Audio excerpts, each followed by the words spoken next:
mini presentación de cierre y detrás de eso vamos a contestar algunas preguntas que están haciendo en el chat.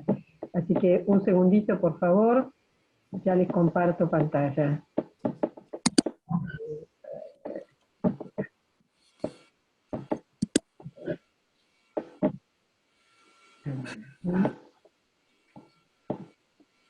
Disculpa. Compartir.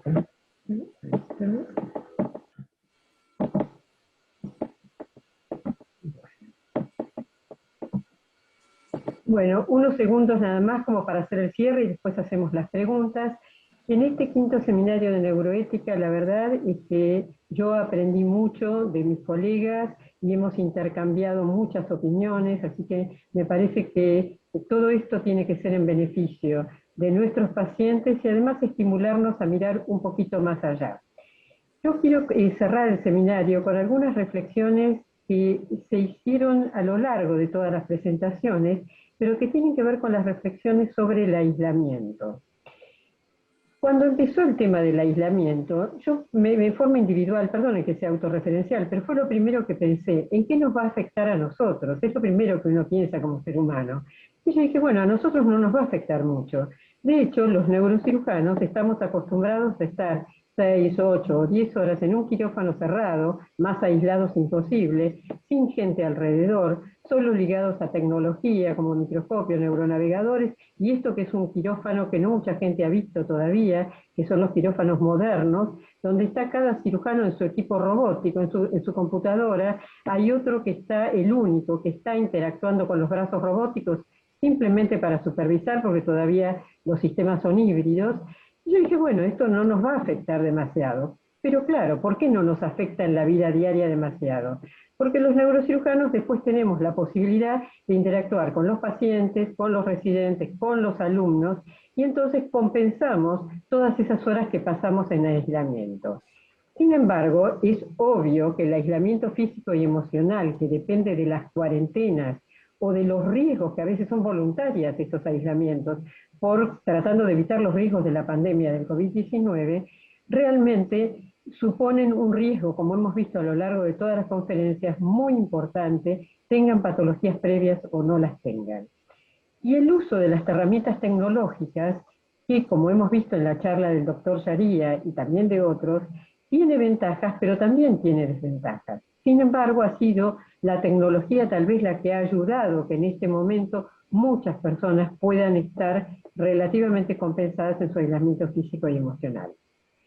Tratando de buscar qué podemos aprender de las enfermedades que tratábamos antes de la pandemia, o de las afecciones que encontrábamos antes de la pandemia, hablando con el doctor Guillermo Semeniuk, gran amigo y colega, que ha publicado una editorial muy linda en la revista Medicina 2021, este año se las recomiendo, hemos encontrado las similitudes que existen, o de las cuales deberíamos aprender, de algunas patologías. Por ejemplo, del hikikomori. El hikikomori es un término descrito por el psicólogo japonés Tamaki Saito a fines de los 90, describe una situación en la cual los jóvenes hiperconectados a videojuegos, a la computadora, a los aparatos tecnológicos, no salían de su habitación por días, semanas, meses e incluso años. Y sus familias les tenían que alcanzar el alimento a su habitación, donde volvían a quedar encerrados y luego retiraban los platos donde habían comido. Bueno, la pregunta que uno se hace, ¿las cuarentenas y el aislamiento obligatorio agravarán, por ejemplo, a los hikikomoris? O en tal caso, situaciones como estas, y extrapolémoslos a los que tienen algún problema de personalidad o introversión, ¿serán mejor soportadas por ellos? ¿Sus afecciones psicológicas les permiten adaptarse mejor a esta nueva normalidad? Son preguntas para las cuales todavía no tenemos respuesta, pero creemos que podemos aprender de estos problemas. Y la otra enfermedad o afección que nosotros conocemos desde el punto de vista de la neurología, que tiene bastante similitud con el aislamiento, es el síndrome de enclaustramiento, el lock-in. Este síndrome de enclaustramiento, para los que no son médicos, es un cuadro neurológico provocado por una ACV, generalmente por una trombosis de la arteria basilar o alguna de sus ramas, que provoca una desaferentación continoventral. ¿Y qué es lo que le produce a la persona? una cuadriplegia, es decir, el enfermo no puede moverse para nada, pero tampoco puede mover su cara, tampoco puede deglutir, tiene conservación de la conciencia y lo único que puede mover en la mayoría de los casos son los ojos, es decir, que puede comunicarse a través de movimientos oculares. ¿Y qué es lo que nos preocupa de esto? ¿Qué podemos aprender de esto para el aislamiento emocional? ¿Tiene consecuencias emocionales el síndrome de enclaustramiento? En principio son difíciles de medir en un paciente en estas condiciones, pero la realidad es que ningún paciente ha solicitado eutanasia en los países en que disponen de eutanasia. En cambio, sí aceptan todos los aportes de la tecnología, estimulaciones magnéticas cerebrales, equipos de implantación de electrodos intracerebrales, etcétera, que les permitan comunicarse, por ejemplo, con brazos robóticos que les den una cierta independencia o autonomía, digamos que siempre por supuesto es limitada, pero para ellos es muy importante, como por ejemplo acercarle un vaso a la boca o poder tocarse, mover algo de su cuerpo.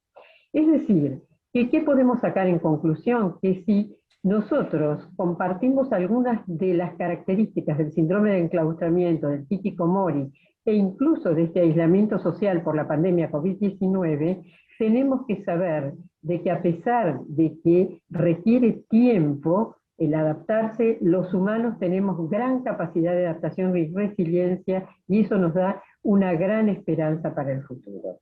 Bueno, muchas gracias a ustedes por haber participado y voy a pasar ahora algunas preguntas que tenemos en el chat, especialmente para la doctora Emilia Gatto,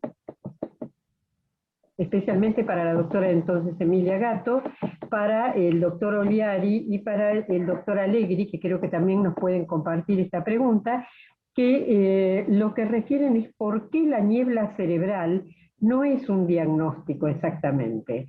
Así que si les dejo la palabra, si querés Emilia primero.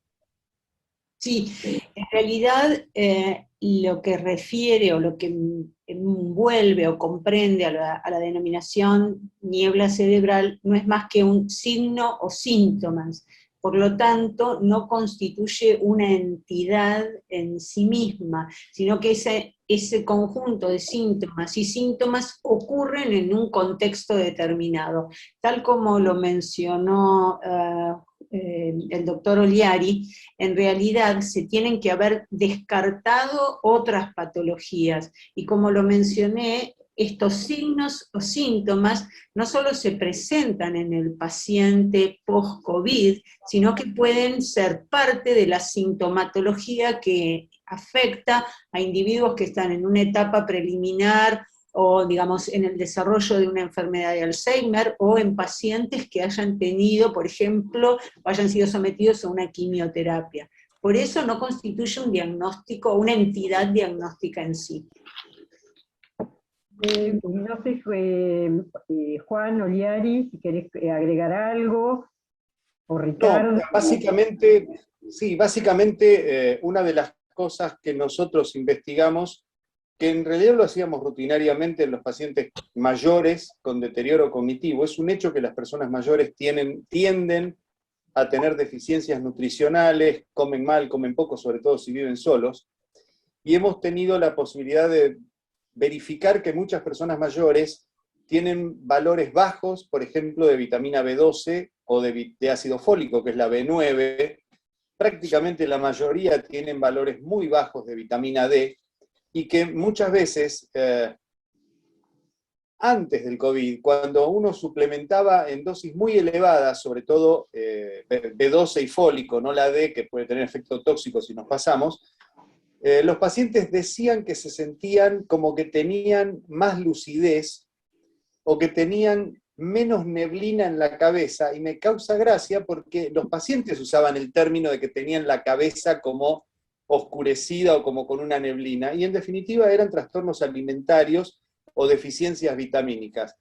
Desde ya que, como bien lo mostró Emilia, y aparte lo que hemos leído, aparentemente la niebla mental del COVID podría tener que ver con otras cosas a nivel de la corteza cerebral y los megacariocitos y todo lo demás, pero yo lo que creo sí, efectivamente, que no es una entidad clínica para hacer un diagnóstico específico, pero que no está de más entre los estudios complementarios pedir, que lo hace cualquier laboratorio, dosaje de B12, fólico, vitamina D, homocisteína, que es un indicador indirecto de déficit de B12 y fólico, y suplementar si es necesario, y por lo menos vamos a contribuir a que el estado de alerta o de conexión de ese paciente esté un poco mejor. Perfecto. Muchas gracias, Juan. No sé si quiere agregar algo, Ricardo, a esto. Sí, gracias, Alejandra. Yo coincido con Emilia, coincido con Juan. No es un diagnóstico, en realidad es una descripción que se ha hecho, y lo que uno tiene que demostrar es si hay una alteración cognitiva o no hay una alteración cognitiva.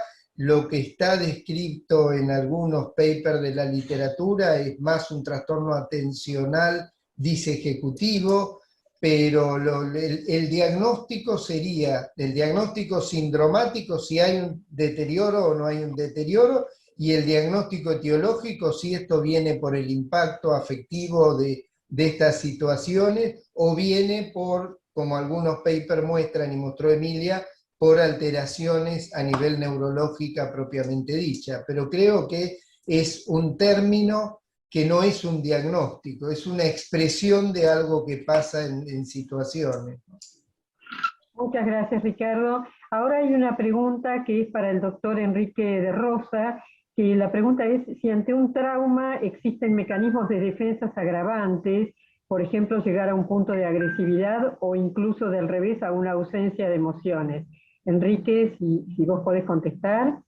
Sí, claro. Bueno, de hecho, sobre lo anterior, diría que no descarten, porque lo veíamos hace muchísimos años, en esa misma, de hecho, con mediciones atencionales y tiempo de reacción frente a estímulos, esa niebla supuesta en los cuadros disociativos, ¿no? Es decir, yo no separaría lo neuro de lo psiquiátrico. Afortunadamente, la neurología cognitiva hoy es bastante más común. Con respecto a los mecanismos de trauma, sí, obviamente la respuesta, tanto en estrés como en trauma, pero en trauma en particular, en general lo que retraumatiza son las malas estrategias del mismo sujeto, no el hecho en sí, sino la representación y las estrategias. Cuando yo me referí, seguramente por no entender el contexto, a un GPS existencial, lo que me quería decir es que básicamente los constructos cognitivos que uno va armando en función de las diferentes estructuras que permiten armar ese constructo, dan estrategias, y esas estrategias en muchos casos incrementan los cuadros. La repetición, el centro del trauma es la memoria traumática, y la repetición genera el hábito que termina siendo un mecanismo de defensa anómalo. Bueno, muchas gracias, Enrique. Bueno, yo quería darles las gracias a todos por haber participado. Desde ya que les digo que todos los mensajes del chat han sido todos muy amables y